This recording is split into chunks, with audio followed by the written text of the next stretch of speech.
يؤذون الله ورسوله لعنهم الله في الدنيا والآخرة وأعد لهم عذابا مهينا. صدق الله العظيم وصدق رسوله النبي الكريم الأمين.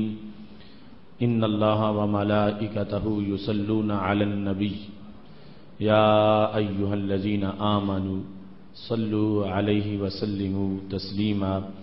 الصلاة والسلام عليك يا سيدي يا رسول الله وعلى آلك وأصحابك يا حبيب الله.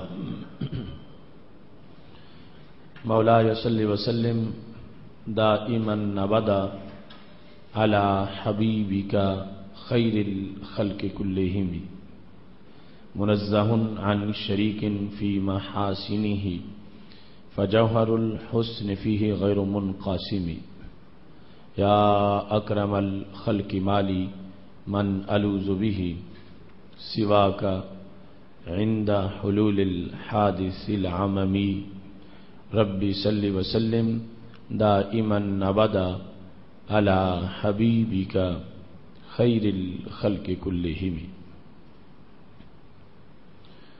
اللہ تبارک و تعالی جل جلالہ وعم نوالہ واتم برہانہ وعظم شانہ کی حمد و ثنا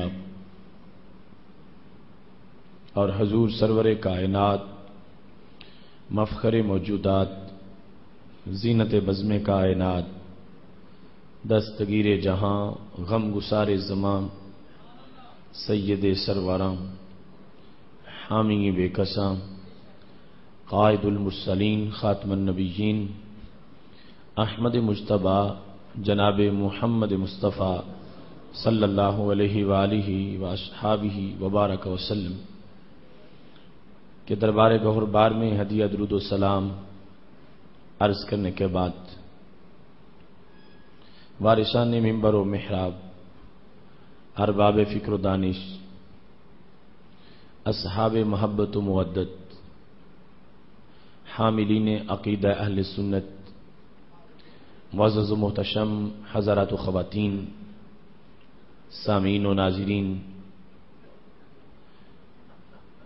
رب ذوالجلال کے فضل اور توفیق سے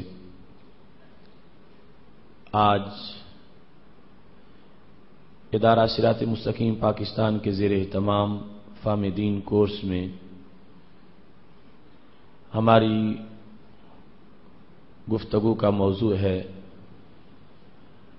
ناموس رسالت کے پہرے دارو جاگتے رہو. اللہ تبارک و تعالی کے دربار میں دعا ہے کہ خالق کائنات جل جلالہ ہمیشہ ہمیں ناموس رسالت پر پہرا دینے اور جاگنے کی توفیق عطا فرمائے. ہمارے دین کی اساس اور اسلام کی روح مغز قرآن روح ایمان جان دین ہست حب رحمت للعالمین. رسول اللہ صلی اللہ علیہ وسلم کی محبت روح ایمان ہے. اس محبت کا یہ تقاضا ہے کہ رسول اللہ صلی اللہ علیہ وسلم کی ناموس پر پہرا دیا جائے اور ہر گھڑی رسول اللہ صلی اللہ علیہ وسلم کی عظمتوں کی پاسبانی کی جائے. اس سلسلہ میں ہمارے متعدد موضوعات بالخصوص تحفظ ناموس رسالت ایک فرض اور قرض آپ گزشتہ کورس میں سماعت کر چکے ہیں. آج اسی بات کو آگے بڑھاتے ہوئے ہم اس موضوع کو بیان کرنے لگے ہیں چونکہ چور اور ناموس رسالت کے دشمن اور دین کے غدار ہر وقت اپنی سازشوں میں اور ریشہ دوانیوں میں مصروف ہیں اور ناموس رسالت کے خلاف اپنی نازیبا حرکتوں میں لگے ہوئے ہیں، تو ہمیں بھی اپنا ذوق سلامت رکھنے کے لیے، اعتقاد بچانے کے لیے اور رسول اللہ صلی اللہ علیہ وسلم کی ناموس کی نگہبانی کے لیے اپنا سبق یاد رکھنا ہے۔ گزشتہ سال رمضان المبارک کے بعد اس رمضان المبارک تک عالمی سطح پر اور اندرون ملک مزید کچھ ایسے واقعات ہوئے جو نہایت افسوسناک ہیں اور ناموس رسالت کے لحاظ سے غلامان رسول صلی اللہ علیہ وسلم کے کلیجے ان واقعات سے چھلنی ہوئے۔ بین الاقوامی سطح پر شیطان رشدی کو جو برطانیہ کی طرف سے سر کا خطاب دیا گیا، یہ امت مسلمہ کے زخموں پر نمک چھڑکنے سے بھی بڑا کام تھا۔ اور پھر ڈنمارک کے اخبارات میں خاکے چھپنے کے بعد اس سال سویڈن میں جو خاکے چھپے، پھر اس کے بعد بنگلہ دیش میں بنگالی اخبار کے اندر ہمارے آقا حضرت محمد مصطفیٰ صلی اللہ علیہ وسلم کے جو خاکے چھپے، اور پاکستان میں بڑے کبھی انداز میں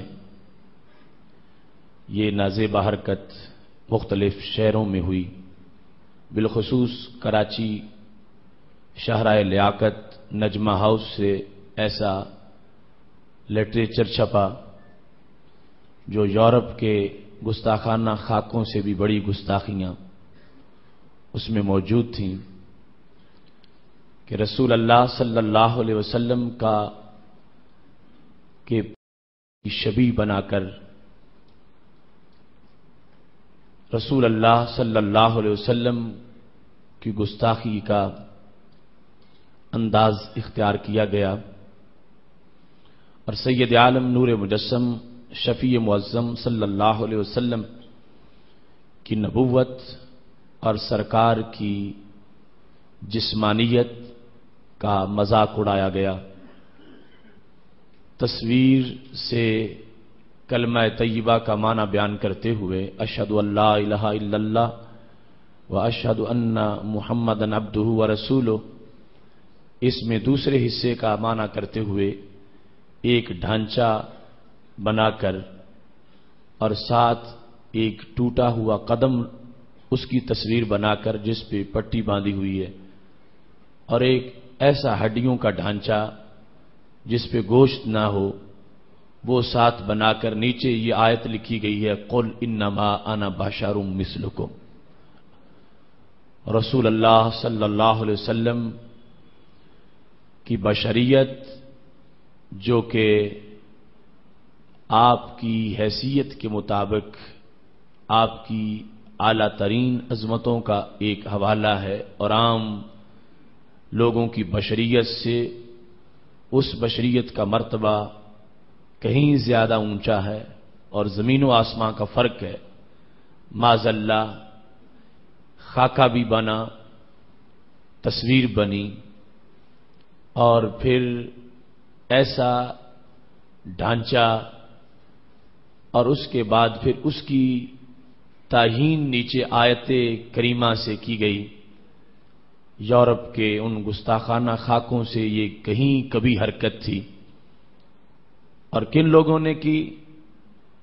یہ آیت کے انداز سے آپ پڑھ سکتے ہیں، میرے پاس وہ لٹریچر موجود ہے کہ روزانہ کون لوگ ہیں جو رسول اللہ صلی اللہ علیہ وسلم کے مقام و مرتبہ کو سطحی اور نارمل ثابت کرنے کے لیے ان آیات کی تلاوت کرتے ہیں، مجمع میں پڑھتے ہیں اور پھر بار بار بشریت کی رٹ لگاتے ہیں۔ ایسے ہی شیطان رشدی سے بڑی گستاخیوں والی کتاب گجرات کے قریب جلال پور جٹاں کے ایک نہایت نام نہاد انسان جس کو اثر چغتائی کہا جاتا ہے اس نے لکھی، اور یہ اللہ کا فضل ہے کہ کھاریاں کے ایک نوجوان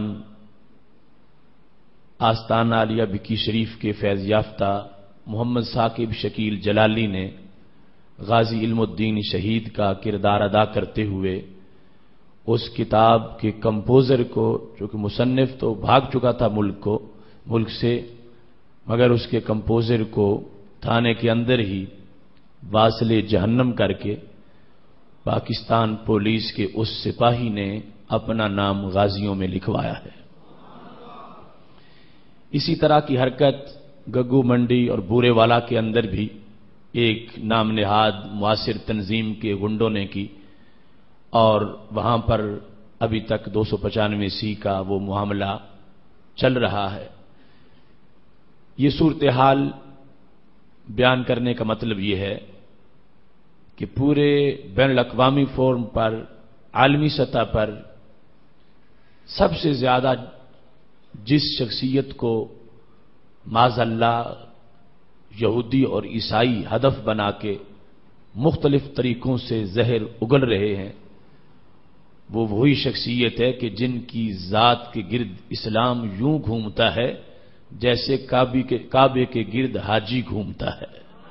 وہ ہمارے آقا حضرت محمد مصطفیٰ صلی اللہ علیہ وسلم کی ذات گرامی ہے، تو وہ باطل پرست کچھ لوگوں کو ہمارے اندر سے خرید کے، جس طرح یہ اثر چغتائی جیسے لوگ ہیں، اور کچھ اپنی طرف سے مختلف طریقوں سے ہر وقت زہر اگلنے میں مصروف ہیں، تو اس واسطے بھی ہمارا فرض بنتا ہے کہ جاگتے رہیں اور مسئلے کی نزاکت کو پیش نظر رکھتے ہوئے پورے دینی اور ایمانی جذبے سے ویسے ہی ہم ناموس رسالت کے پہرے دار رہیں جس طرح کے صحابہ کرام علیہم رضوان نے اپنے محبوب علیہ السلام کی عظمتوں پہ پہرا دیا تھا۔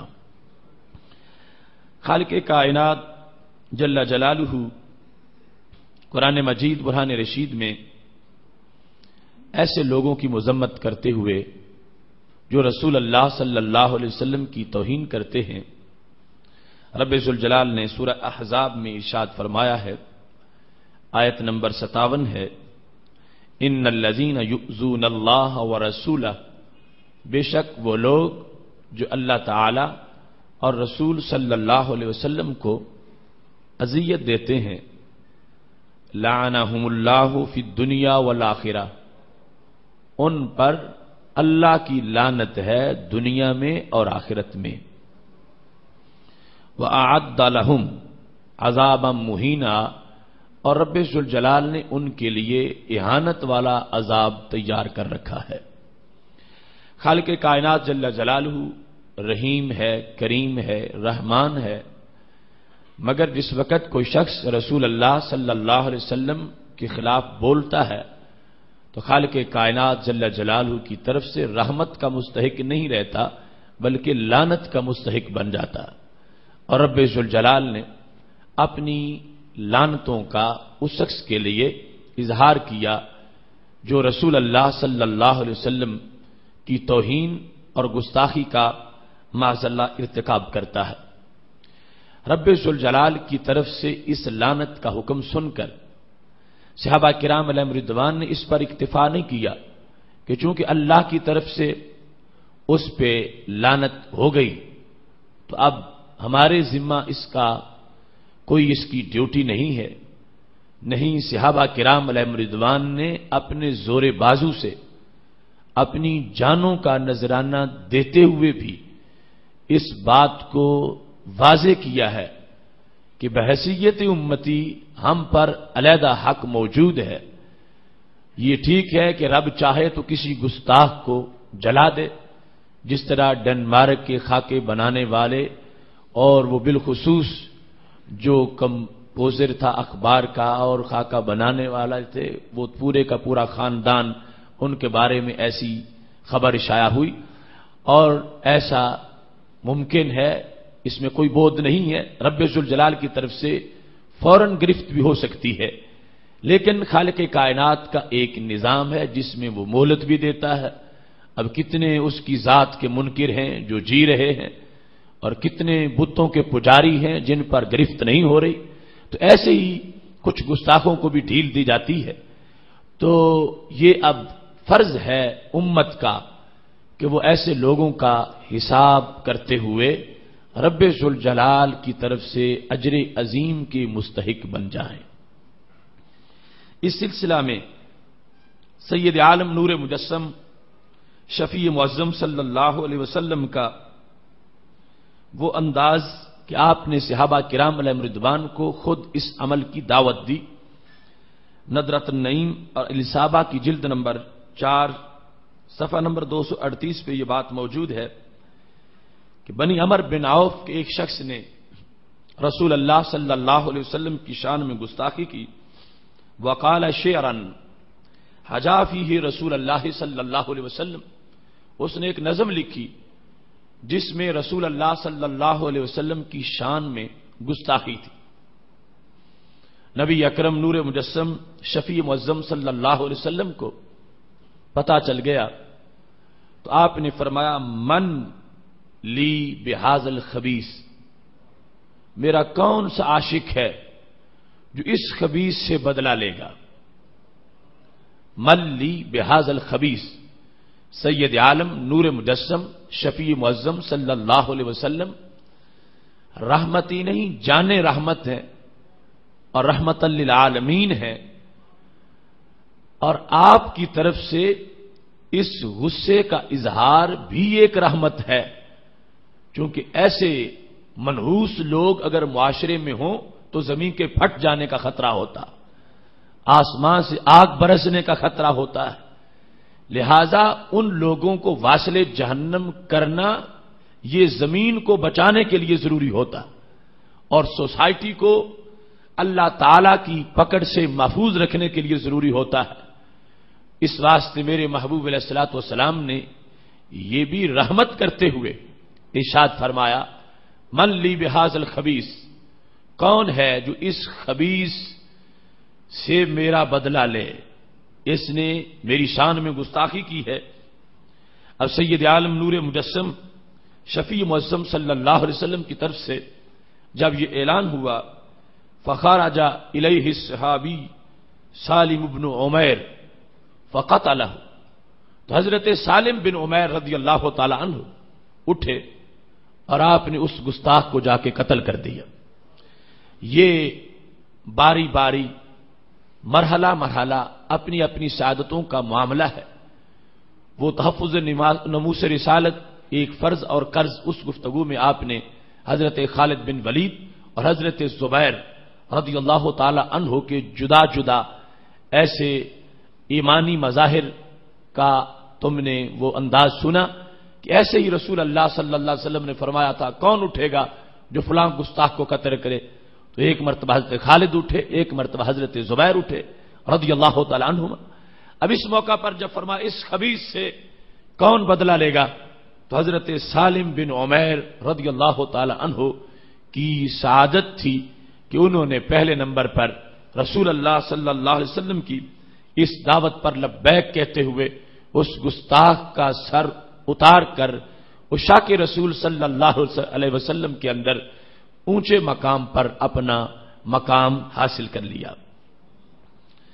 سید عالم نور مجسم شفیع معظم صلی اللہ علیہ وسلم کی ناموس پر پہرے کا انداز یہ بھی ہے، جب مقام بدر میں حضرت عبد الرحمن بن عوف رضی اللہ تعالی عنہ کہتے ہیں، صحیح بخاری شریف میں موجود ہے، کہتے ہیں لڑائی جاری تھی، ان لواقف یوم بدر فی الصف، تو محاذ جنگ میں صف کے اندر میں کھڑا تھا، فنظرت عن یمینی و شمالی فاذا انا بین غلامین من الانصار، میں کھڑا تھا تو اچانک میں نے دیکھا کہ میرے دائیں اور بائیں بالکل نوعمر بچے ہیں انصاری۔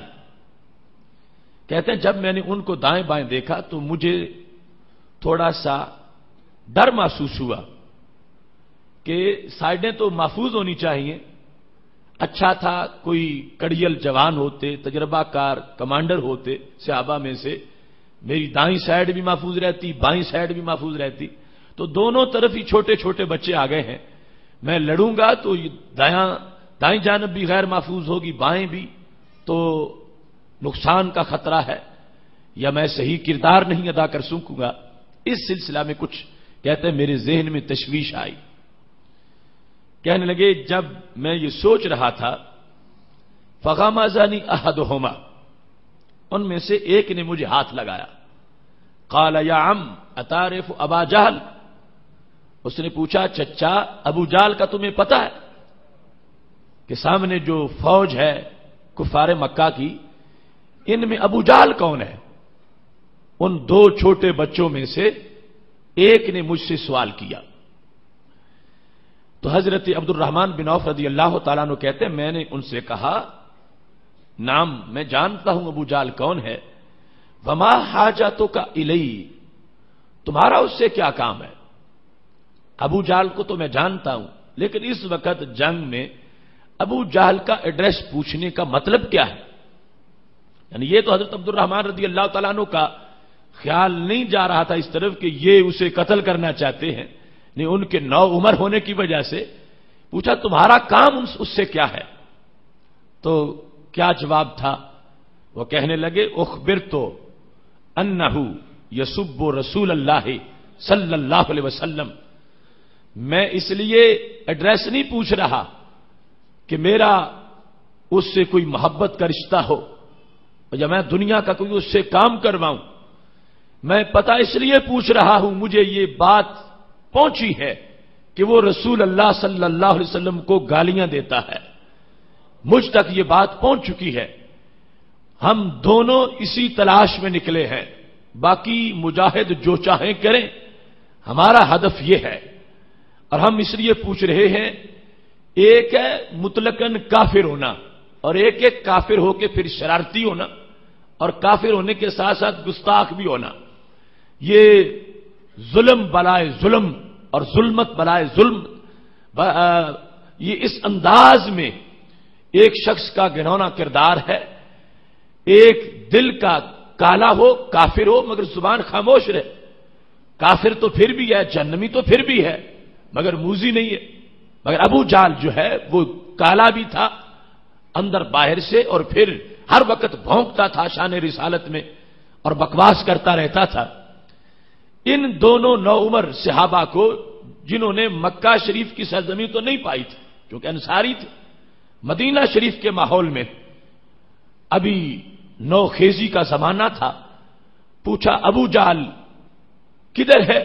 حضرت عبد الرحمن بن عوف رضی اللہ تعالیٰ عنہ نے وجہ پوچھی تو کہنے لگے کبھی گستاخوں کے پتے بھی پوچھنے پڑتے ہیں اور ان کے ایڈریس بھی حاصل کرنے پڑتے ہیں، ان سے بھی ایک کام ہوتا ہے۔ کون سا کام؟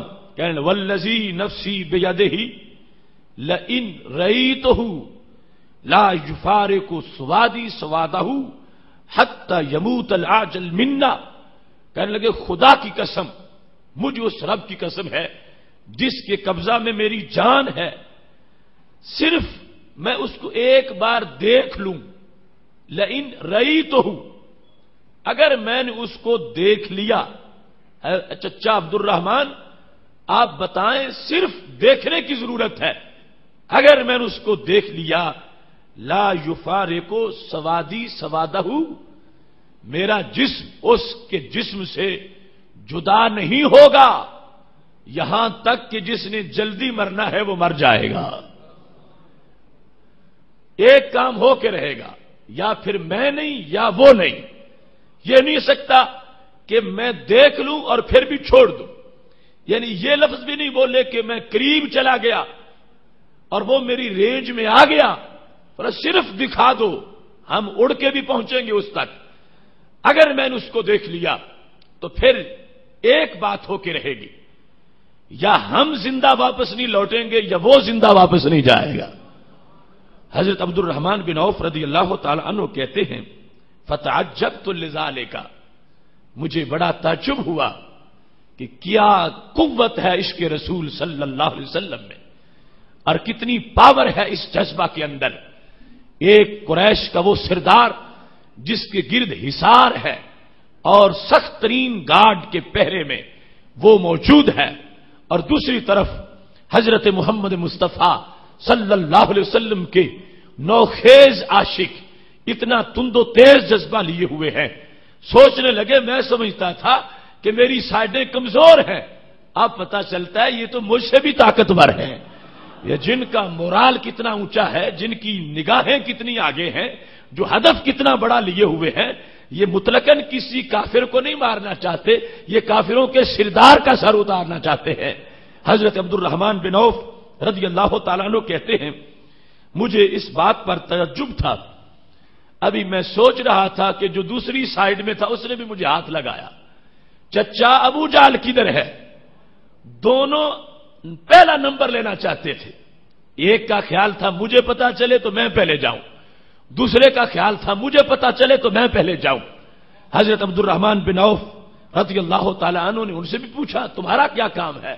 تو جواب یہی تھا، قسم کھائی ہے مر جائیں گے یا ماریں گے ناری کو، سنا ہے وہ گالیاں دیتا ہے محبوب باری کو۔ پہلے تو تھا مکہ شریف میں، آج باہر نکل کے آ گیا ہے اور بدر میں پہنچ گیا ہے، لہذا بچ کے نہیں جا سکتا۔ ہم اپنے محبوب علیہ الصلوۃ والسلام کی ناموس کے پہرے دار ہیں، لہذا پہرا دیتے ہوئے اپنی جانیں دے سکتے ہیں، اس گستاخ کو اب زمین پہ زندہ رہنے کا حق نہیں دے سکتے۔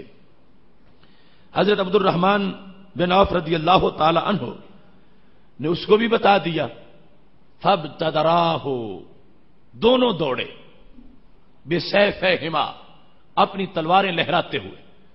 اب صحابہ کی جانب جو صفیں بنی ہوئی ہیں ان صفوں کو چیرتے ہوئے آگے نکلے اور ٹکرا گئے جا کے باطل کی چٹانوں کے ساتھ، اور ابو جال کے گرد جو حصار تھا وہ حصار توڑا، یعنی ان کا خیال ہی نہیں تھا کہ اس طرح کوئی یہاں آ کے بھی حملہ کر سکتا ہے۔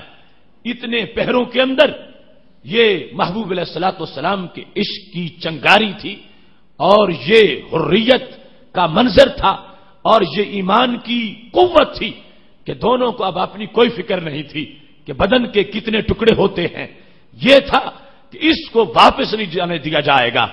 دونوں آگے بڑھے، وَهُوَ يَجُولُ فِي النَّاسِ، اور وہ لوگوں کے اندر ٹہل رہا تھا، اسے کوئی خطرہ نہیں تھا کہ میرے ارد گرد اتنے میرے گارڈ ہیں، مجھ تک تو کوئی پہنچ نہیں سکتا۔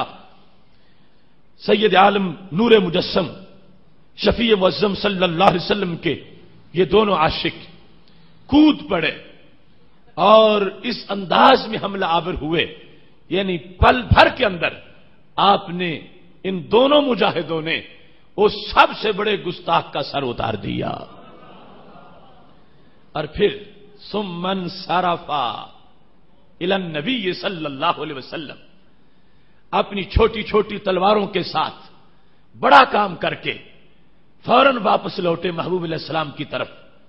کتنا خوبصورت انداز تھا ان دونوں مجاہدوں کا جب اس ابو جال کا سر اتارا جس نے مکہ شریف کی زمین مسلمانوں پر تنگ کر دی تھی، جس کی شرارتوں کی وجہ سے رات کے اندھیروں میں محبوب علیہ الصلوۃ والسلام کو مکہ شریف کا شہر اللہ کے حکم پر چھوڑنا پڑا تھا، جس کی اتنی حماقتیں اور اتنا بغض تھا جس کے سینوں میں، جس کے سینے کے اندر کہ صحابہ کرام علیہم رضوان کو بار بار مکی زندگی کے اندر جب جہاد کا حکم نہیں آیا تھا تو اس کمینے کی طرف سے تشدد کا سامنا کرنا پڑا۔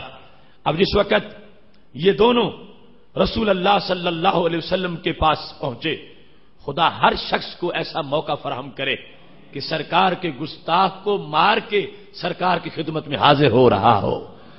آج بھی اس کا شرف ہے، اور میدان محشر جب مقام محمود پر میرے آقا صلی اللہ علیہ وسلم تشریف فرما ہوں گے اور ساری دنیا تعریف کر رہی ہوگی، اس وقت بھی یہ مجاہد جنہوں نے محبوب علیہ الصلوۃ والسلام کے گستاخ سے بدلہ لیا ہوگا، ان کو رب ذوالجلال منفرد سیٹیں عطا فرمائے گا۔ محبوب علیہ الصلوۃ والسلام کے پاس جا کے کہنے لگے، محبوب ہم ابو جہل کو مار آئے ہیں۔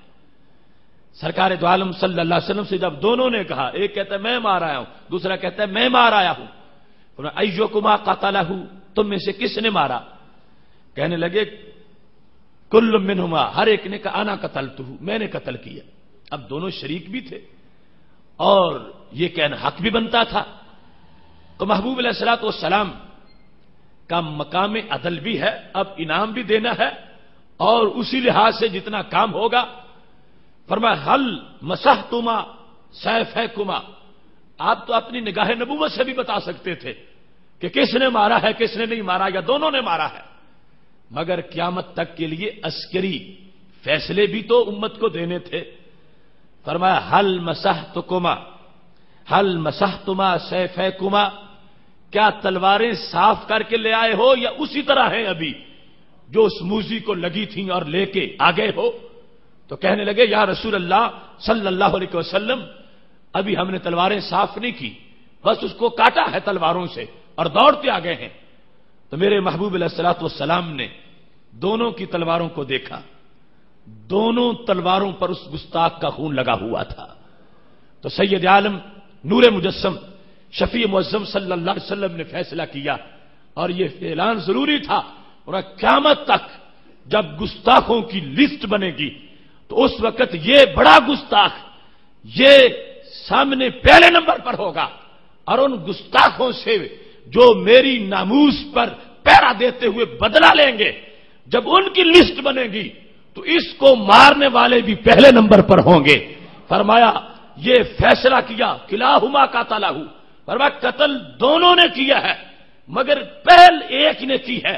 تو پھر جو حضرت معاذ بن عمر بن جموح تھے ان کے لیے زیادہ انعام کا اعلان کر دیا، مگر دونوں کو رسول اللہ صلی اللہ علیہ وسلم نے اس فعل کے اندر شریک قرار دے کر قیامت تک کے لیے اپنے ان عظیم عاشقوں کا رتبہ کائنات میں دوبالا فرما دیا۔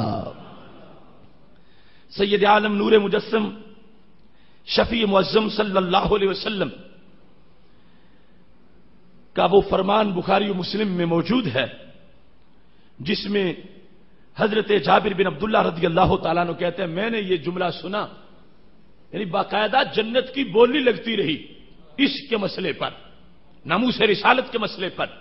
کعب بن اشرف یہودی تھا اور وہ بھی اس طرح کا گستاخ تھا، حالانکہ پہلے معاہدہ ہوا مگر اس کی گستاخیوں کی وجہ سے معاہدہ ٹوٹ چکا تھا۔ کعب بن اشرف کی گستاخیاں جب محبوب علیہ السلام تک پہنچیں، وہ رحمت عالم اور رحمت للعالمین صلی اللہ علیہ وسلم جنہوں نے یہاں تک حکم دیا لا تضربوا وجوہ الدواب فإن كل شيء يسبح، میری شریعت میں کسی جانور کے منہ پر بھی مارنا جائز نہیں ہے، اس واسطے کہ ہر چیز اللہ کی تسبیح کرنے والی ہے۔ وہ جو اپنی زبان مبارک سے اس عورت کے لیے جنت کا اعلان کر رہے تھے جس نے اپنا موزہ کنویں میں لٹکا کر اپنے دوپٹے سے ایک کتے کو پانی پلایا تھا اور اس کی زندگی بچائی تھی، وہ رحمت اور وہ رحمت للعالمین صلی اللہ علیہ وسلم اس موقع پر جب کعب بن اشرف کی گستاخیاں پہنچیں تو پھر جنت کا اعلان کیا۔ من لے کعب بن الاشرف، کون ہے جو کعب بن اشرف کا سر اتارے گا؟ سید عالم نور مجسم شفیع معظم صلی اللہ علیہ وسلم نے ساتھ وجہ بیان کی، فرمایا انہو قد اذى اللہ ورسولہ، اس کا جرم یہ ہے اس نے اللہ اور اس کے رسول علیہ السلام کو اذیت پہنچائی ہے۔ اس سے پتہ چلتا ہے کہ محبوب علیہ الصلوۃ والسلام کے خلاف زبان سے لفظ نکلنا یہ کتنا بڑا جرم ہے، حالانکہ اللہ تو پاک ہے اس سے کہ اسے کوئی اذیت دے سکے، چونکہ رب ذوالجلال کی ذات کسی کا اثر قبول نہیں کرتی۔ اذیت تب آتی ہے جب کسی کو مارا جائے یا دکھ پہنچایا جائے اور اسے دکھ آئے، تو جو غیر کا اثر یوں قبول کرے وہ الہ نہیں ہوتا. اللہ کی ذات کے جو تقاضے ہیں اس میں وہ ذات جو اس کی قدرتیں ہیں کسی کی پاور اس سے زیادہ ہو تو اس پر اثر کر سکے, اور اللہ سے زیادہ کس کی پاور ہو سکتی ہے؟ لہذا حقیقت میں رب ذوالجلال کو خود کوئی اذیت دے سکے یہ تو ہو ہی نہیں سکتا. لیکن قرآن مجید میں وہ خود کہتا ہے ان الذین یؤذون اللہ ورسولہ, وہ جو اللہ اور اس کے رسول کو اذیت دیتے ہیں. اور یہاں محبوب علیہ الصلوۃ والسلام نے فرمایا قد اذى اللہ ورسولہ, اس کعب بن اشرف نے اللہ اور اس کے رسول کو اذیت دی ہے. تو پتہ یہ چلا کہ مقام نبوت حساس کتنا ہے, نازک کتنا ہے, کہ یہاں کی گستاخی رب کے دربار تک پہنچتی ہے. یعنی ادھر کے معاملات رب کے معاملات ہیں. جب ان کے ہاتھ کو اپنا ہاتھ کہا, ان کی زبان کو اپنا زبان کہا, ان کی اطاعت کو اپنی اطاعت کہا, ان کی محبت کو اپنی محبت کہا, ان کے ساتھ بیعت کو اپنے ساتھ بیعت کہا, تو رب ذوالجلال نے واضح کیا اب جب ان کی محبت میری محبت اور ان کی عزت میری عزت تو پھر ہوش سے دنیا رہے. اگر ان کے خلاف کوئی بولے گا وہ یہ نہ کہے کہ رب کی پارٹی والا ہوں نبی کے خلاف بول لوں تو کوئی بات نہیں. رب ذوالجلال فرماتا ہے ان کے خلاف بولنا میرے خلاف بولنا ہے, ان کی اذیت میری اذیت ہے. اس واسطے محبوب علیہ الصلوۃ والسلام فرمانے لگے کہ کعب بن اشرف جو ہے اس نے میرے خلاف بھونک کر اذیت رب کو دی ہے, یعنی میری اذیت رب کی اذیت ہے. اس واسطے یہ لفظ بول دیے فرمایا یہ مجرم ہے, میں رحمت عالم, میں رحمت للعالمین, مگر اس کا باقی رہنا یہ رحمت کے منافی ہے. اس کو زمین سے ہٹانا یہ زمین کے فائدے میں ہے. کون ہے جو کعب بن اشرف کا سر اتارے گا؟ اس کا قلعہ تھا مدینہ شریف سے باہر تھوڑی جگہ, ابھی پچھلے سال تک اس کے کھنڈرات باقی تھے, ابھی اس کو ختم کیا گیا اور پورا علاقہ وہ آثار کا مشہور ہے. اس قلعے میں وہ رہتا تھا اور پہروں میں رہتا تھا. کون ہے جو اس کا سر اتارے گا؟ تو حضرت محمد بن مسلمہ رضی اللہ تعالی عنہ نے لبیک کہا, فقام, کھڑے ہو گئے اور پوچھا دوبارہ دوہرا کے یا رسول اللہ صلی اللہ علیہ وسلم اتحب ان اقتلہ, آپ کو یہ پسند ہے کہ میں اس کو قتل کر دوں؟ قال نعم, تو محبوب علیہ السلام نے فرمایا ہاں.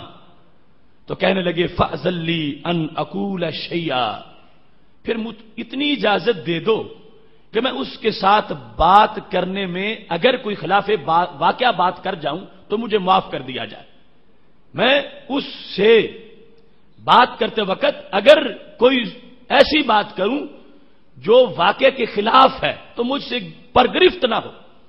محبوب علیہ الصلوۃ والسلام نے یہ چھٹی بھی دے دی, اور ٹھیک ہے تم نے اس کا سر اتارنا ہے, باتیں جو بھی کر لو. محبوب علیہ الصلوۃ والسلام نے اجازت دے دی.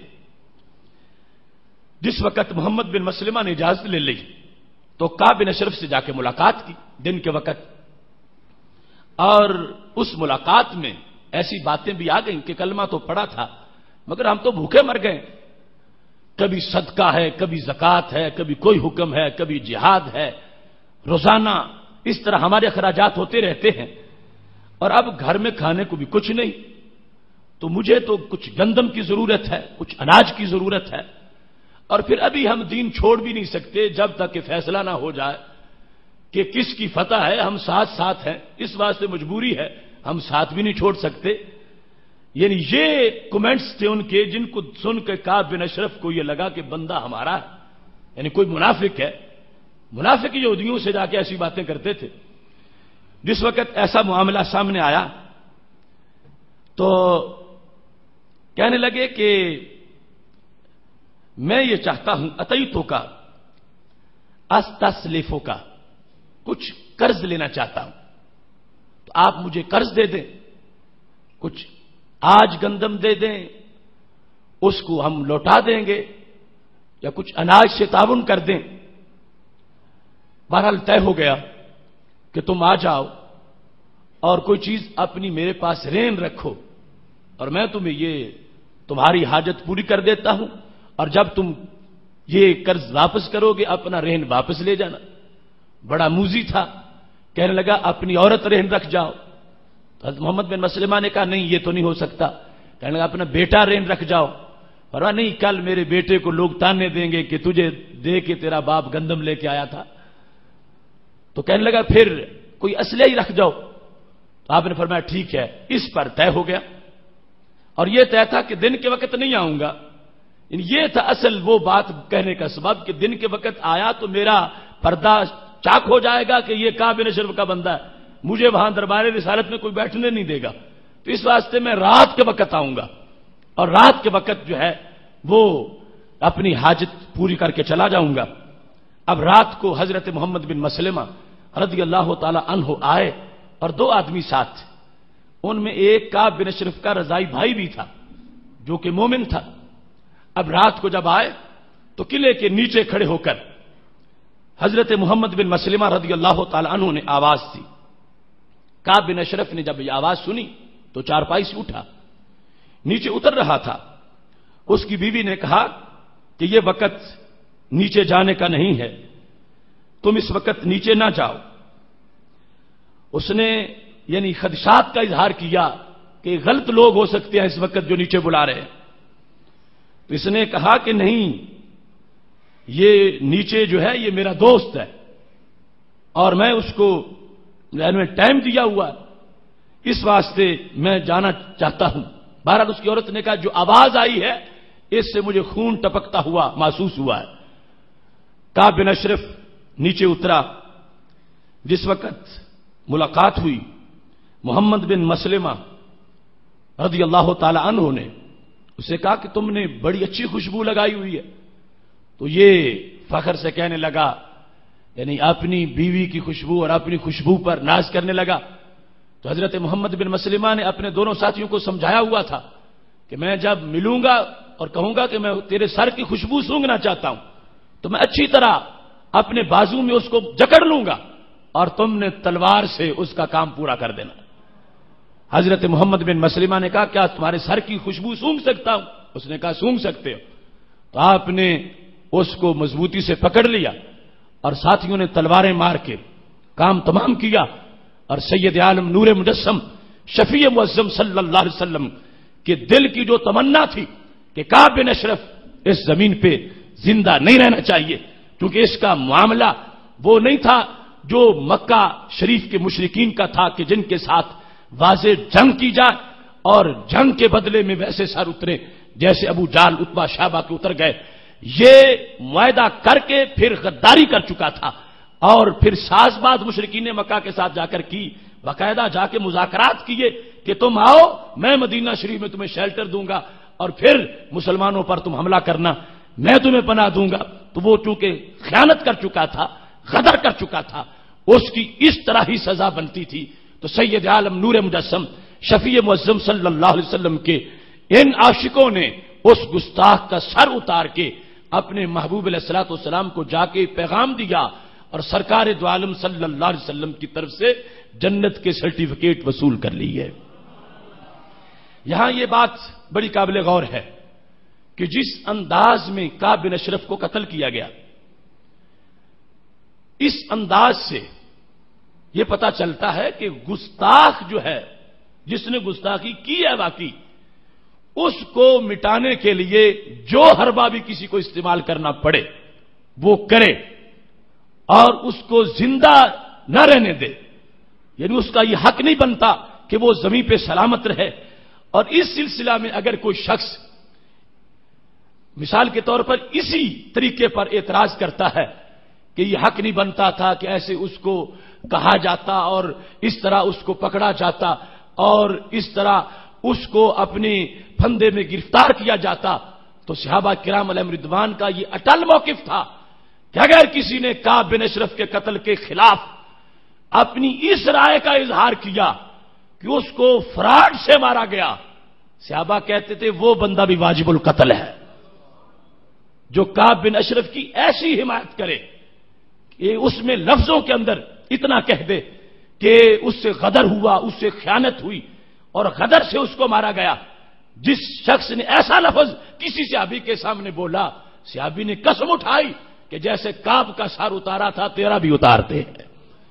ایسا معاملہ باقاعدہ واقدی کی تاریخ میں جو ان کی مغازی کی تاریخ ہے اس کے اندر تفصیل کے ساتھ موجود ہے۔ مدینہ شریف میں جب مروان بن حکم کا زمانہ تھا تو مروان بن حکم کے پاس یہی حضرت محمد بن مسلمہ رضی اللہ تعالیٰ عنہ بیٹھے تھے اور بوڑھے ہو چکے تھے۔ ایک شخص کا نام ہے ابن یامین ندری۔ تو ابن یامین ندری جو ہے اس نے وہاں بیٹھے ہوئے جس وقت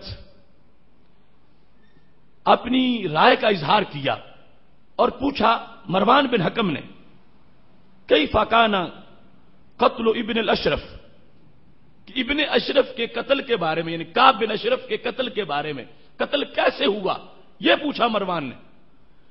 تو ابن یامین ندری نے کہا کانا غدرا، وہ قتل نہیں تھا، غدر تھا۔ جس طرح یہ برصغیر میں جو ہماری جنگ آزادی ہے نا، تو اس جنگ آزادی کو ہندو بھی غدر کہتے ہیں اور مسلمانوں کے اندر ایک فرقہ ہے جو اس کو غدر کہتا۔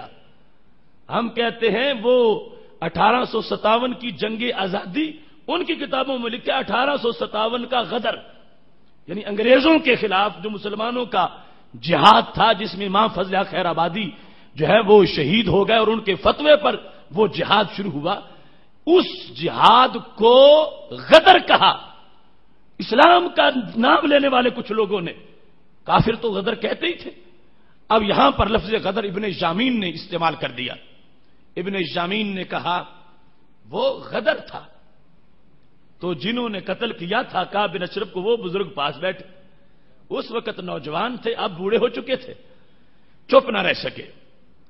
وہ محمد بن مسلمہ جالس شیخ کبیر، بوڑھے ہیں بیٹھے ہیں کعب بن اشرف مروان بن حکم کے پاس۔ جب یہ بات سنی، جس نے کی تھی وہ تو اپنی جگہ رہ گیا اور جس کے پروگرام میں کی، چونکہ دربار تو تھا مروان بن حکم کا، حضرت محمد بن مسلمہ نے ان سے کہا یا مروان ایغدر رسول اللہ صلی اللہ علیہ وسلم عندک، کیا تمہارے دربار میں نبی علیہ الصلوۃ والسلام کی طرف غدر کی نسبت کی جاتی ہے؟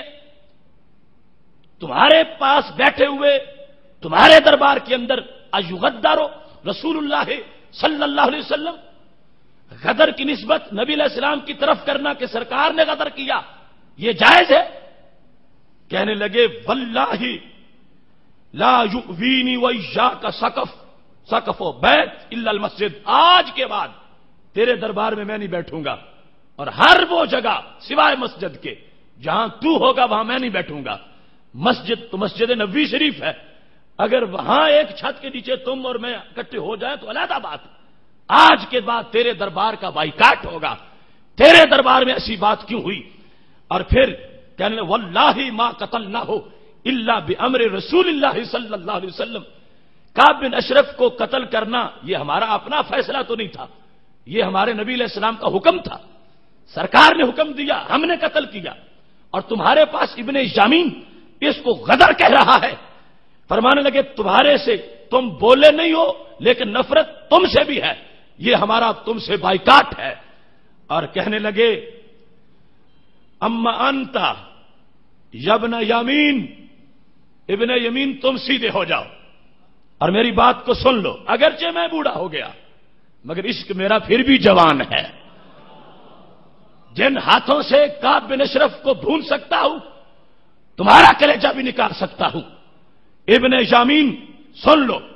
اب ابن یامین ندری، نہ اس کے کلمے کا اعتبار، نہ روزے کا اعتبار، نہ نماز کا اعتبار، نہ حج کا اعتبار، نہ جہاد کا اعتبار، حضرت محمد بن مسلمہ کہنے لگے سن لو فللہ علیہ، یہ نظر میں نے مان لی، اللہ کے لیے مجھ پر لازم ہے، ان افلت وقدرت علیک وفی یدی سیف الا ضربت بہ راسک، آج کے بعد جب بھی تو مجھے مل گیا اور میرے پاس تلوار ہوئی، اس وقت اس مجلس سے اٹھنے کے بعد، تو اب میرے پاس تلوار نہیں، جس وقت بھی تو مجھے ملا اور تلوار میرے پاس ہوئی تو تیرا سر اتار کے رہوں گا۔ تو کون ہوتا ہے؟ ایک گستاخ کی سائڈ لے رہا ہے، جس کو ہم نے سرکار کی اجازت سے مارا، تو نے اس مارنے کو غدر کہا، تو تمہارا ایمان، تمہارا عقیدہ، یہ سب کچھ خائب و خاسر ہو گیا. تمہاری ہمارے نزدیک کوئی حیثیت نہ رہی کہ جس کا تحفظ یا جس کا کوئی ادب کیا جائے. اور خدا کی قسم جب بھی وہ لمحہ آئے گا کہ میرے ہاتھ میں تلوار ہوگی، سامنے تم آ جاؤ گے، تلوار چلنے سے رک نہیں سکے گی، تمہارا سر تن سے جدا کر دیا جائے گا. حضرت محمد بن مسلمہ بوڑھے تھے، مگر ان کے ان جملوں کا ڈر ابن یامین کو بڑا تھا. وہ جب بھی ابن یامین بنی قریظہ جو خاندان تھا وہاں پہ، اس نے باہر آنا ہوتا تھا تو باقاعدہ پہلے لوگ بھیجتا تھا کہ گلی محلے میں محمد بن مسلمہ تو موجود نہیں ہے. اگر پتہ چلتا کہ محمد بن مسلمہ اس علاقے میں موجود ہیں تو پھر باہر نہ نکلتا، اگر پتہ چلتا کہ نہیں ہے تو پھر باہر نکلتا. یہ اس نے اپنا وہ لفظ یاد رکھے تھے کہ محمد بن مسلمہ چھوڑے گا نہیں مجھ کو، ضرور محمد بن مسلمہ میرا کام پورا کرے گا. ایک دن وقت آ گیا،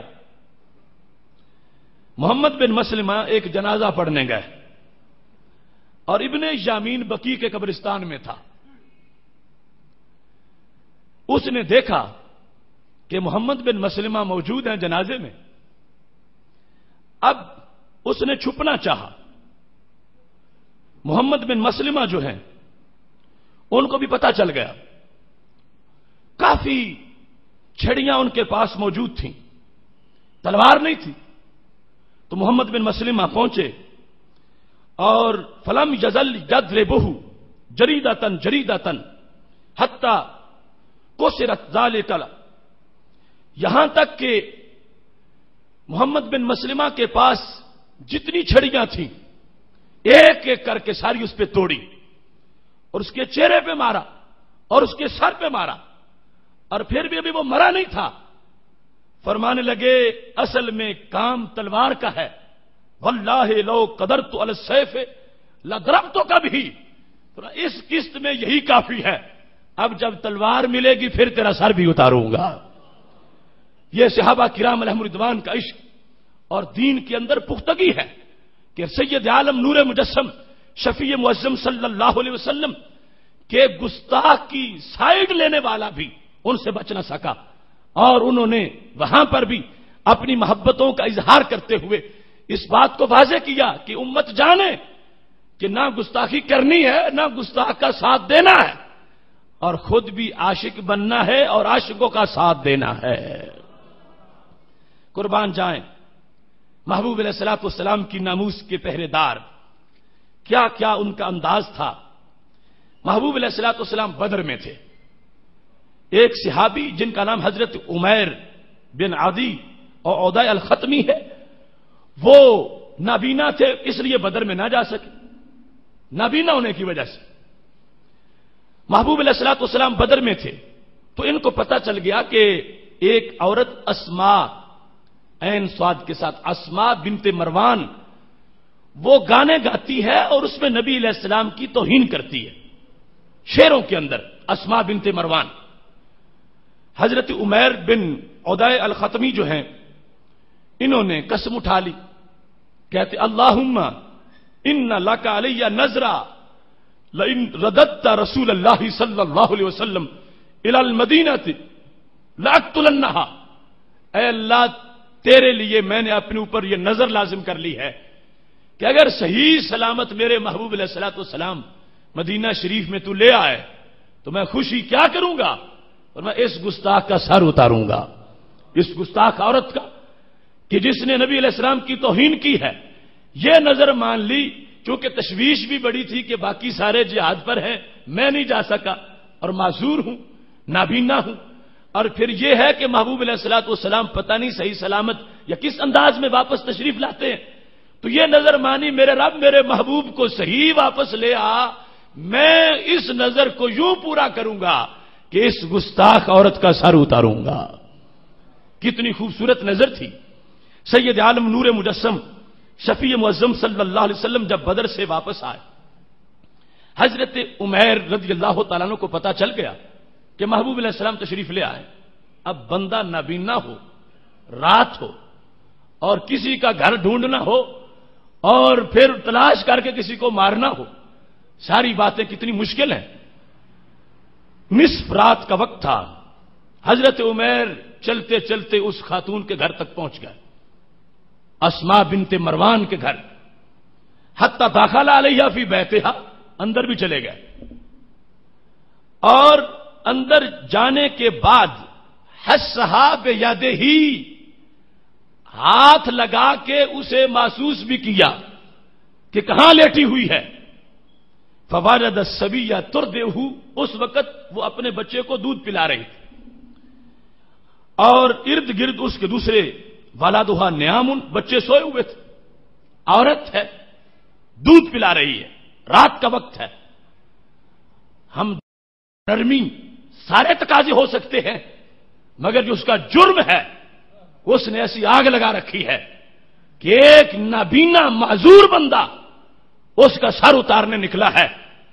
اب یہ ساری جو رحم اور مہربانی کی چیزیں ہو سکتی تھیں وہ دل سے واش ہو چکی ہیں کہ نہ یہ لحاظ ہوگا کہ عورت ہے، نہ یہ لحاظ ہوگا کہ بچوں کی ماں ہے، اور نہ یہ لحاظ ہوگا کہ شیر خوار بچے کی ماں ہے اور دودھ پلا رہی ہے۔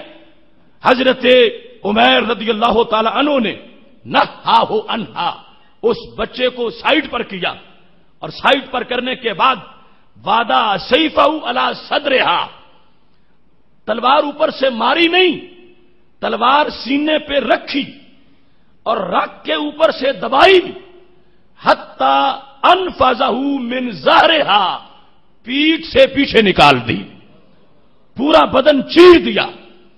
حضرت عمیر رضی اللہ تعالی عنہ نے رات کے اس اندھیرے میں روشنی کا یہ کام کیا، اور اس گستاخ عورت جس کے بارے میں ابھی قابل غور بات یہ ہے کہ فتویٰ بھی سرکار سے نہیں لیا، پہلے جو دو حقائق تھے وہاں تو سرکار کا حکم تھا کہ یہ کرو، اب محبوب علیہ السلام تو تھے بدر میں اور یہ نظریں مانے ہوئے تھے کہ میں نے اس کا سر اتارنا ہے، اور نبی علیہ الصلوۃ والسلام سے پوچھا ہی نہیں، آخر کسی کو مارنا ہو بڑا سخت معاملہ ہے، پوچھنا بھی چاہیے تھا کہ اس کا سر اتاروں، گستاخی اس نے کی ہے، اجازت ہے، کچھ پوچھا نہیں، دو ٹکڑے کر دیے اس کے بدن کے، اور اس کے بعد پھر باہر نکلے، حوصلہ اس نابینے کا جو کروڑوں بینا سے افضل ہے، باہر نکلے اور چلتے چلتے وہ نماز فجر میں نبی علیہ السلام کے پیچھے مسجد نبوی میں پہنچ گئے۔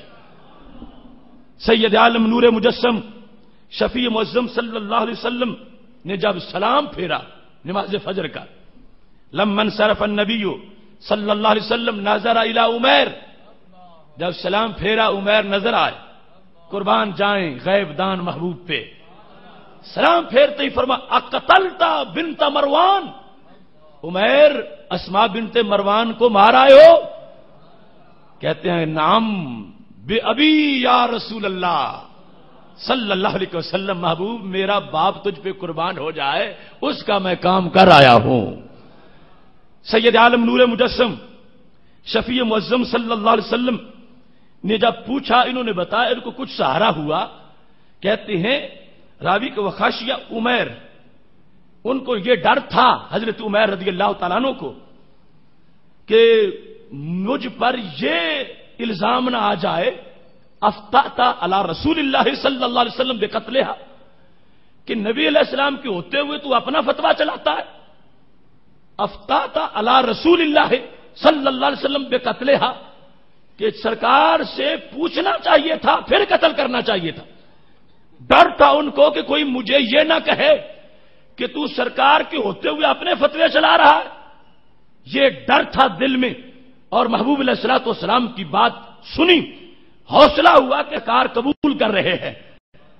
اب کہنے لگے یا رسول اللہ صلی اللہ علیہ وسلم حل علی فی ذالک شیء، کہیں ایسا تو نہیں کہ اسماء بنت مروان کو قتل کرنے کی وجہ سے میں نے کوئی جرم کیا ہو، مجھ پر کچھ لازم آتا ہو کہ یہ کفارہ ہے تو نے یہ کیا؟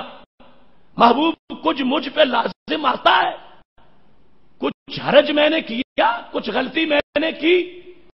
جو میں نے ایک گستاخ عورت کو قتل کیا، اس کی وجہ سے کچھ جرم تو میں نے نہیں کیا، محبوب اس کی وضاحت کر دو۔ تو میرے محبوب علیہ الصلوۃ والسلام نے یہ جملہ بولا، راوی کہتے ہیں پہلی بار میں نے یہ سنا تھا، عربوں کا بڑا مشہور مقولہ، پھر بن گیا لا ينتطح فیہا انزان۔ اس کا معنی ہے اس میں دو بھیڑیں نہیں لڑیں، سینگ نہیں ان کے لڑتی بکریاں ہیں یا چھترے ہیں، مطلب یہ وہاں بولا جاتا ہے جہاں ہو کہ کوئی حرج نہیں، کچھ نہیں ہوا، بالکل تم نے ٹھیک کیا۔ سید عالم نور مجسم شفیع معظم صلی اللہ علیہ وسلم نے جس وقت یہ لفظ بولے تو حضرت عمر خود کہتے ہیں میرے محبوب علیہ السلام نے یوں نگاہ دوڑائی، دائیں سے بائیں طرف دیکھا، ساری فجر کی جماعت تھی اور یہ فجر کی جماعت کے بعد کا درس تھا جو ہم نماز فجر کے بعد ہی دے رہے ہیں، اور مناسبت بھی ہے رمضان سے، جس رات کو یہ حضرت عمیر نے بدلہ لیا تھا اسما سے، 25 رمضان تھی، 25 رمضان کی تاریخ، یعنی رمضان کے اندر یہ عہد محبت تھا ان کا۔ اب سید عالم نور مجسم شفیع معظم صلی اللہ علیہ وسلم نے التفت النبی صلی اللہ علیہ وسلم الی من حولہ، جتنے ارد گرد بیٹھے تھے صدیق و عمر عثمان و علی رضوان اللہ علیہم اجمعین، سب کو دیکھ کر فرمایا اذا احببتم ان تنظروا الی رجل نصر اللہ ورسولہ بالغیب فلینظر الی عمیر، فرمایا جس بندے کو یہ شوق ہو کہ میں ایسے بندے کی زیارت کروں جو غائبانہ بھی رب اور رب کے رسول کی مدد کرتا ہے، اس بندے کو میرے عمیر کی زیارت کرنی چاہیے۔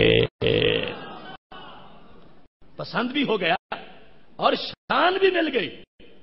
یہ اس سلسلہ میں یعنی دردوں شواہد ہے کہ ناموس رسالت کا معاملہ ہو اور کوئی گستاخی کر جائے، نبی علیہ الصلوۃ والسلام سے پوچھنا صحابہ ضروری نہیں سمجھتے تھے۔ حضرت عمر رضی اللہ تعالیٰ عنہ کے پاس جب وہ فیصلہ لے کے آئے تھے اور یہودی اور منافق، تو یہودی نے کہہ دیا کہ تمہارے نبی علیہ السلام تو اس کا فیصلہ کر چکے ہیں، اور یہ میرا ساتھی کہتا ہے نہیں اب عمر کے پاس چلتے ہیں۔ تو حضرت عمر رضی اللہ تعالیٰ عنہ اندر گئے، تلوار نکالی اور اس منافق کا سر اتارا۔ اتنی بات پر کہ نبی علیہ السلام کے فیصلے کے بعد عمر کے پاس کیوں آئے؟ سرکار کا فیصلہ انہوں نے معمولی سمجھا، سر اتارا، دوسری بات نہیں کی، اس سے کچھ اور پوچھے، اور نہ ہی نبی علیہ السلام سے جا کے پوچھا کہ یا رسول اللہ صلی اللہ علیہ وسلم اگر تم سے فیصلہ کروا کے کوئی اور کسی سے کروائے اسے کچھ کہنا چاہیے یا چھوڑ دینا چاہیے؟ یہ تو پوچھ کے کام کرنا چاہیے تھا نا، مارنا اور کلمہ گو کو مار دینا۔ یہودی کے مقابلے میں جو ساتھ کیس لڑنے والا ہے تو منافق تھا، کلمہ تو پڑھتا تھا۔ اب اس کے ورثاء آ گئے نبی علیہ السلام کے پاس، عمر سے بدلہ لو، اس نے مومن کو قتل کر دیا، عمر نے قتل کیا۔ محبوب علیہ الصلوۃ والسلام نے فرمایا بدلہ کس چیز کا لوں؟ رب کا حکم آ گیا ہے، فلا وربک لا یؤمنون حتی یحکموک فیما شجر بینہم، فرمایا اس وقت تک مومن ہی نہیں ہو سکتا جب نبی کی حکومت کو جب تک تسلیم نہیں کر لیتا۔ عمر نے مومن کو نہیں کافر کو مارا ہے۔ اب یہ موقع بظاہر گرفت تو حضرت عمر پر کرنی چاہیے تھی کہ اپنے آپ ہی فیصلے کرتے پھرتے ہو، مجھ سے پوچھا تو کرو کیا کرنا ہے، مارنا کسی کو کوئی معمولی سا کام ہے، مگر گرفت نہیں، اللہ کی طرف سے یہ رحمت کی فہرست آ گئی کہ قیامت تک کے لیے یہ فیصلہ ہے کہ اس میں جب رسول اللہ صلی اللہ علیہ وسلم سے جا کر پوچھنے کی ضرورت محسوس نہ کی جائے تو کسی مفتی کی حیثیت کیا ہے، کسی قاضی اور جج کی حیثیت کیا ہے؟ تو یہ حضرت عمیر رضی اللہ تعالیٰ عنہ انہوں نے پوچھا نہیں، ڈر تھا قتل کرنے کے بعد کہیں گرفت نہ ہو جائے. تو محبوب علیہ الصلوۃ والسلام نے جملہ کیا بولا؟ فرمایا اس عاشق کا اپنا انداز ہے، اس نے غائبانہ مدد کر دی ہے. بالغیب نصر اللہ ورسولہ بالغیب. ایک یہ کہ میں خود کہوں اسے فلاں کو مارو جا کے، اس کا عشق اتنا ایڈوانس ہے، میرے حکم کے بغیر غائبانہ ہی اٹھ کھڑا ہوا ہے اور نظر مان لی ہے اور جا کے ایک گستاخ عورت کا سر اتار دیا ہے. تو محبوب علیہ الصلوۃ والسلام کو کا یہ انداز سب کو دیکھ کر کہ جس کو شوق ہو کہ ایسے بندے کی زیارت کریں جو اتنا مخلص ہے غائبانہ بھی کہ اللہ اور اس کے رسول کی مدد کرنے والا ہے. یہاں پر حملہ جو کیا اس گستاخ پر تو لفظ نبی علیہ السلام کے کیا ہے؟ اس نے اللہ کی مدد کی اور اس نے اللہ تعالیٰ کے رسول صلی اللہ علیہ وسلم کی مدد کی. یہ مدد ہے اللہ کی اور محبوب علیہ السلام کی. اور یہ عمومی طور پر جب آتا ہے نا کہ فلاں نے نبی علیہ السلام کی مدد کی تو کچھ دل بڑے خوش ہوتے ہیں. تم تو کہتے وہ ہماری مدد کرتے ہیں، وہ تو کسی کی مدد کے محتاج ہے. تو اگر پہلا لفظ دیکھ لیا جائے تو شک سارے نکل جائیں، اس نے اللہ کی بھی مدد کی. تو کون ہے جو اللہ کی مدد کرے؟ اللہ تو سب کی مدد کرنے والا ہے. تو مطلب کیا تھا؟ اللہ کے دین کی مدد، اللہ کی مدد، اللہ تعالیٰ کے رسول صلی اللہ علیہ وسلم کی مدد، اللہ کی مدد. اور جس طرح یہ کہنے سے ناصر اللہ، اللہ تعالیٰ کی قوتوں قدرتوں کا انکار نہیں ہوتا، اس طرح یہ کہنے سے جو نبی علیہ السلام کی پاور ہے اللہ کی عطا سے اس کا بھی انکار نہیں ہوتا، بلکہ شان کا اظہار ہوتا ہے. جس طرح یہ ہے نا کہ من ذا الذی یقرض اللہ قرضا حسنا، کون ہے جو اللہ کو اچھا قرضہ دے؟ یہ مطلب نہیں کہ معاذ اللہ اللہ کو کوئی کمی آ گئی ہے دنیا کو کھلا کھلا کے اب قرض لے کے کھلانا چاہتا ہے. مطلب یہ ہے اللہ اپنے بندے کی شان بڑھانا چاہتا ہے کہ جو اللہ کو قرض دے، یہ ہے جو اللہ کی مدد کرے اور اللہ تعالیٰ کے رسول صلی اللہ علیہ وسلم کی مدد کرے. تو یہ اس امتی کی شان بڑھانے کے لیے یہ لفظ استعمال کیے گئے کہ اللہ اللہ ہو کے اور نبی علیہ الصلوۃ والسلام اللہ کے محبوب ہو کے اپنے غلاموں کے اس عشق کو قبول فرماتے ہیں. جس وقت سید عالم نور مجسم شفیع معظم صلی اللہ علیہ وسلم نے یہ الفاظ بولے، حضرت عمر بن خطاب رضی اللہ تعالی عنہ کہنے لگے، آخر رشک تو آ جاتا ہے نا، جس طرح علامہ اقبال نے کہا تھا غازی علم الدین کے بارے میں، ترکھان دا پتر بازی لے گیا. تو حضرت عمر رضی اللہ تعالی عنہ کا یہ انداز مجھے محسوس ہوتا ہے جملوں سے. کہنے لگے انظروا الی ھذا الاعمى الذی تسرع فی طاعت اللہ. وہ دیکھو اس نبینے کو کیسے آگے گزر گیا. انظروا الی ھذا الاعمى، اس اعمى کو دیکھو، نبینے کو دیکھو، یہ طاعت خدا بندی میں کیسے آگے نکلا اور کیسے یہ اپنے آپ کو اس نے طاعت میں ڈبو دیا ہے. دیکھو نبینے کو. قربان جاؤں محبوب علیہ السلام کو عاشق کتنا اچھا لگتا ہے. عمر سرکار کہنے لگے، عمر سنو، لا تقل الاعمى، ایسے بندے کو اعمى تو نہیں نہ کہتے جو رات میں گستاخ عورت کو ڈھونڈ کے مار لے، وہ اندھا نہیں ہوتا. لا تقل الاعمى، عمر اسے اندھا نہ کہو، لکنہ البصیر، اس سے بڑی آنکھیں کس کی ہو سکتی ہے؟ نہ کہو اس کو، اس کا عشق دیکھو، اس کی آنکھ نہیں تو نہ صحیح عشق تو ہے، آما کہنے سے روک دیا اور یہ انداز دیا سید عالم نور مجسم شفیع معظم صلی اللہ علیہ وسلم نے اپنے صحابہ کرام علیہ رضوان کو، ہر ایک کی محبت اس کا منفرد انداز ہے، منفرد طریقہ ہے۔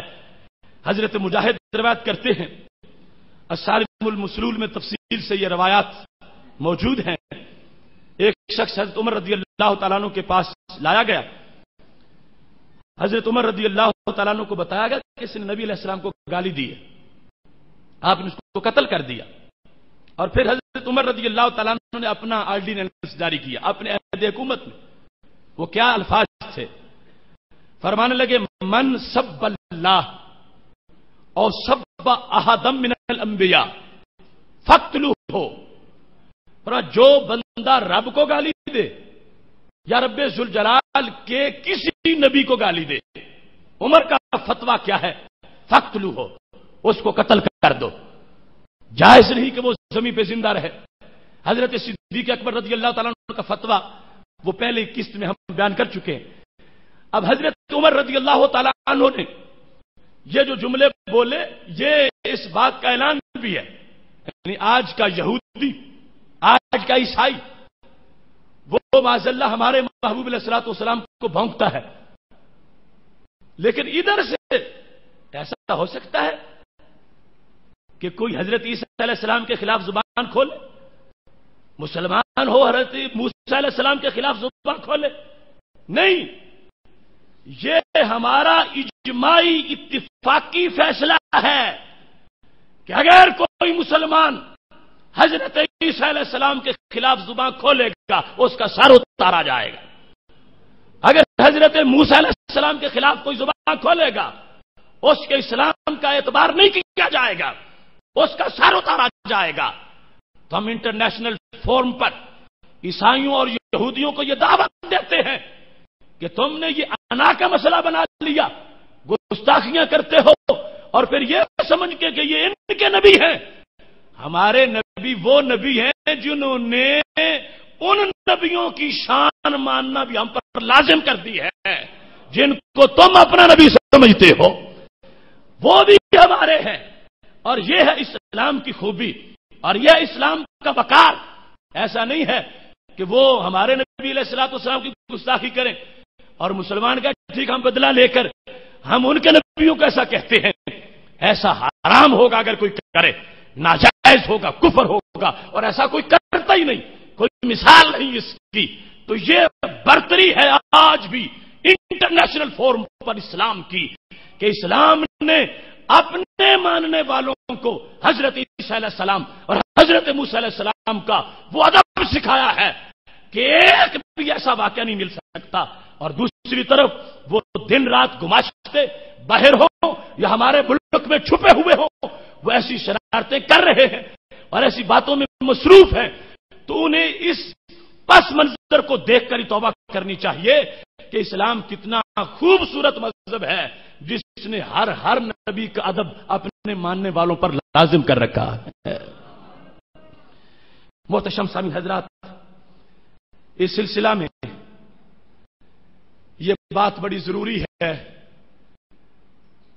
ذمی کے جو حقوق ہیں بہت زیادہ ہے، اور اس سلسلے میں ہمارے متعدد والیہ موجود ہیں، مگر ذمی جب تک ذمی ہو، اگر اس نے تھوڑی سی بھی گڑبڑ کی تو اس کو معاف نہیں کیا جائے گا، ورنہ تو یہ شان ہے نا، میرے نبی علیہ السلام نے فرمایا جس نے معاہد کو مارا قیامت کے دن انا حجیجہ یوم القیامہ، ذمی کا وکیل میں بنوں گا۔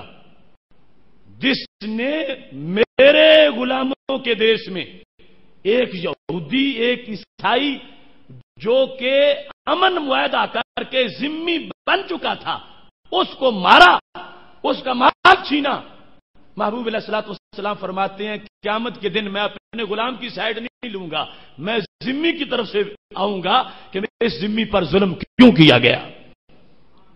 حقوق اتنے دیے، لیکن ذمی تو ہو۔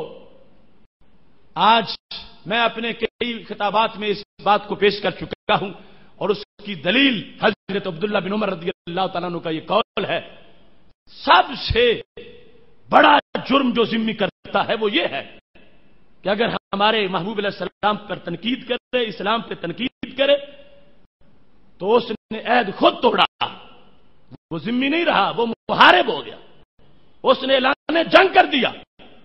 حضرت عبداللہ بن عمر رضی اللہ تعالیٰ عنہ کو پتا چلا ایک ذمی کے بارے میں کہ اس نے سید عالم نور مجسم شفیع معظم صلی اللہ علیہ وسلم کی گستاخی کی ہے، راہب تھا، پادری تھا،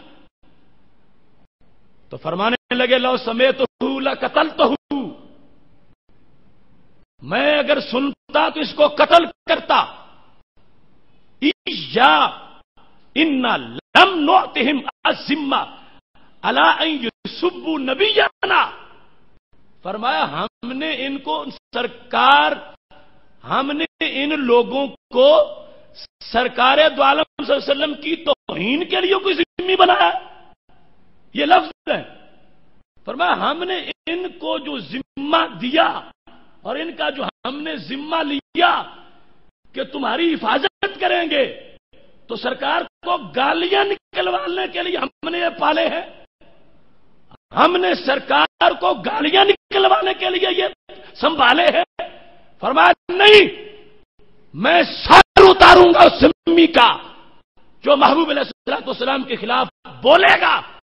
کیوں؟ فرمایا ذمہ تو خود اس نے توڑا، ذمہ یہ نہیں ہے کہ ہم نے ذمہ اٹھا لیا کہ تم ہمارے ملک میں رہو اور اسلام پر تنقید کرتے رہو، نبی علیہ السلام کی گستاخیاں کرتے رہو، یہ ذمہ ہم نے کوئی نہیں اٹھایا تھا۔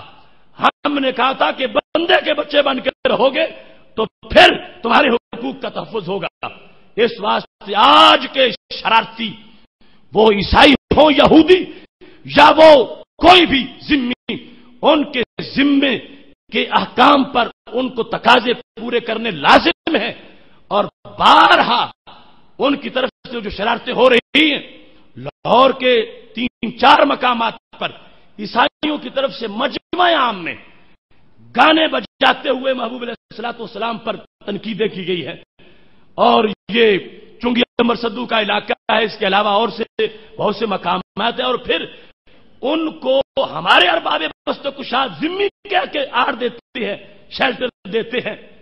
وہ رحمت مسیح جیسے چوڑے جس وقت محبوب علیہ السلام کی شان میں بھونکتے ہیں تو راتوں رات ان کو جرمن کے ویزے دے کر پہنچا دیا جاتا ہے۔ یہ کوئی ذمہ نہیں، اور یہ کوئی اسلام کی خدمت نہیں، اور یہ اسلام کا ذمے کا فلسفہ نہیں۔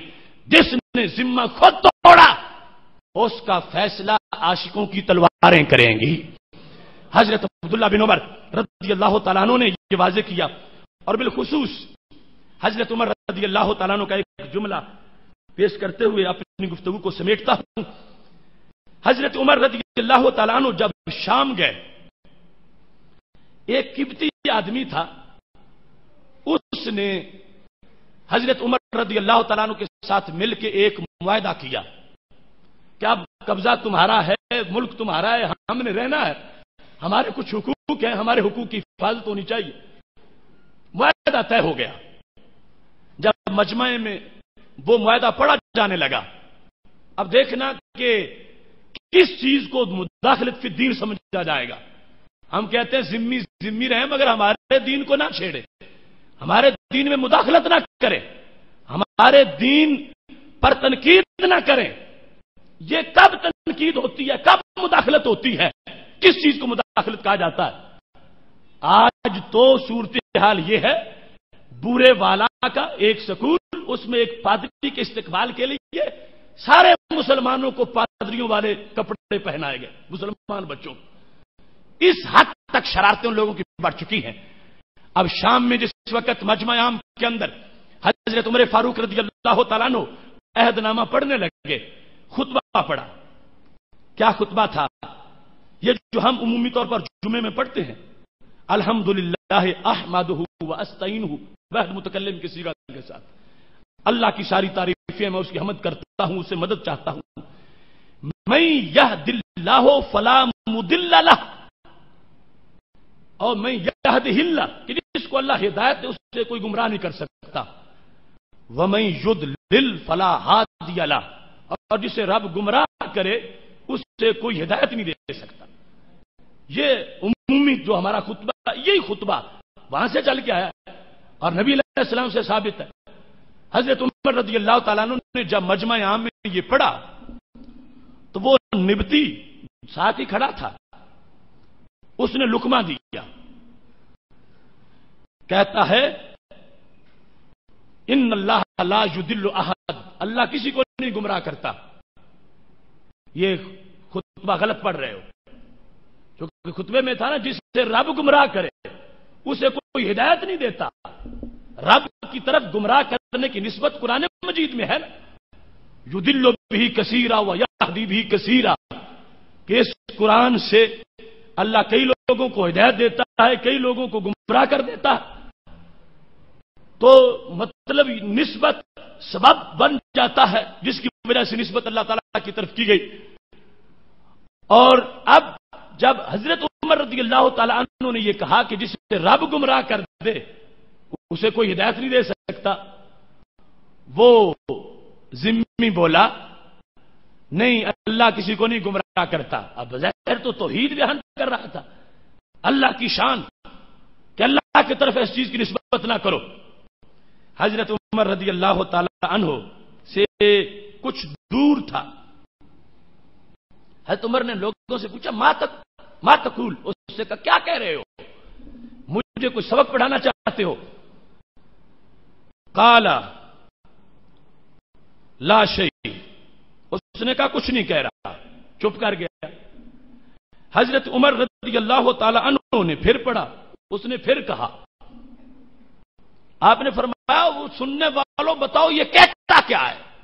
اخبرونی ما یقول، یہ کیا کہتا ہے؟ میں پوچھتا ہوں، بولتا نہیں، میں پڑھتا ہوں پھر بولتا ہے، کیا کہتا ہے؟ قالوا یزعم ان اللہ لا یضل احدا، تو لوگوں نے کہا وہ کہتا ہے کہ اللہ کسی کو گمراہ نہیں کرتا. تو یہ نہ کہو کہ جسے رب گمراہ کرے اسے کوئی ہدایت نہیں دے سکتا. اس میں لازم آتا ہے کہ رب بھی بندوں کو گمراہ کرتا ہے تو رب کسی کو گمراہ نہیں کرتا. اس واسطے یہ جملہ کاٹ دو خطبے میں سے. حضرت عمر رضی اللہ تعالیٰ عنہ نے اس کی بات سن کے آگے عہد نامہ پڑھنا بند کر دیا. فرمانے لگے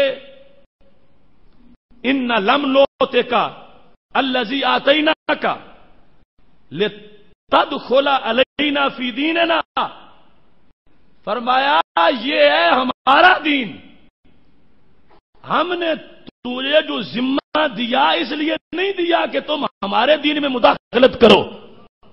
تمہیں نہیں پتا رب کی شانوں کا، ہم قرآن سے بول رہے ہیں کہ اور کوئی پاور نہیں. ہدایت بھی جس پاور سے آتی ہے وہ اللہ کی ہے، اور اگر کوئی کفر کرتا ہے تو کوئی اور خدا نہیں جو کافر کو طاقت دے. مرضی اپنی یا کافر کی پکڑا یہ جائے گا، مگر جو پاور کفر میں استعمال ہوئی وہ پاور پیدا تو اللہ نے کی.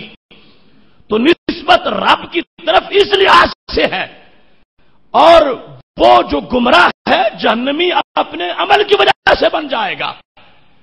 قدرت رب کی ہے، پیدا قدرت رب نے کی، اس کے لیے استعمال اس نے مرضی سے کی، لہذا نسبت اس لحاظ سے رب کی طرف جو ہو رہی ہے. حضرت عمر رضی اللہ تعالیٰ نے یہ وضاحت نہیں کی، ضروری نہیں سمجھا، دو ٹوک لفظوں میں کہہ دیا.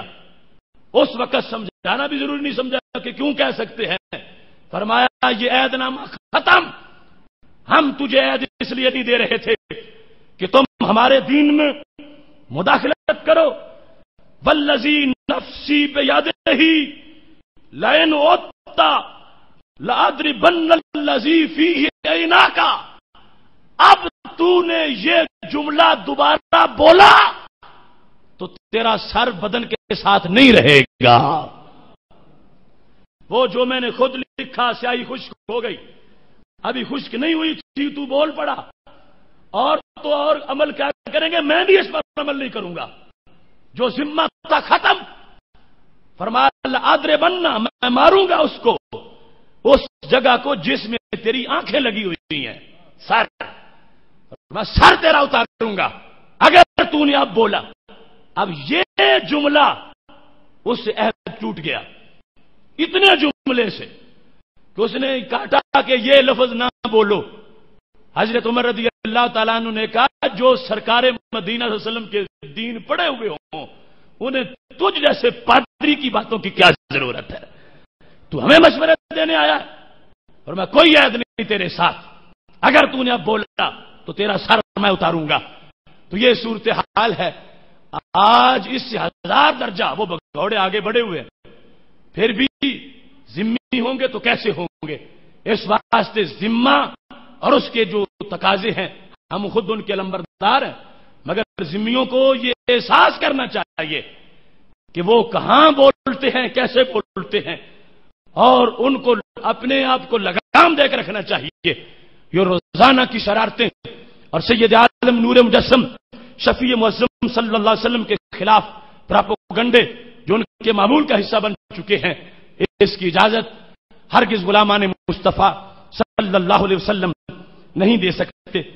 محتشم سامعین حضرات، اس اختصار کے ساتھ ہماری جو موجودہ صورتحال ہے، جو ہمارے اس گزشتہ موضوع سے لے کر اس تک کی مختلف ہمارے سامنے مسائل پیش ہوئے، ان کے لحاظ سے سب سے بڑا مسئلہ برطانیہ کی طرف سے رشدی کو سر کا خطاب دینے کا تھا، جس میں قانونی طور پر ایک حکومت نے یہ گستاخوں کو شیلٹر دیا کہ جس نے ہمارا ویزا لینا ہو، ہمارے پاس رہنا ہو، ہماری سیکورٹی میں رہنا ہو، ہمارے کروڑوں ڈالر لینے ہوں، وہ کیا کرے؟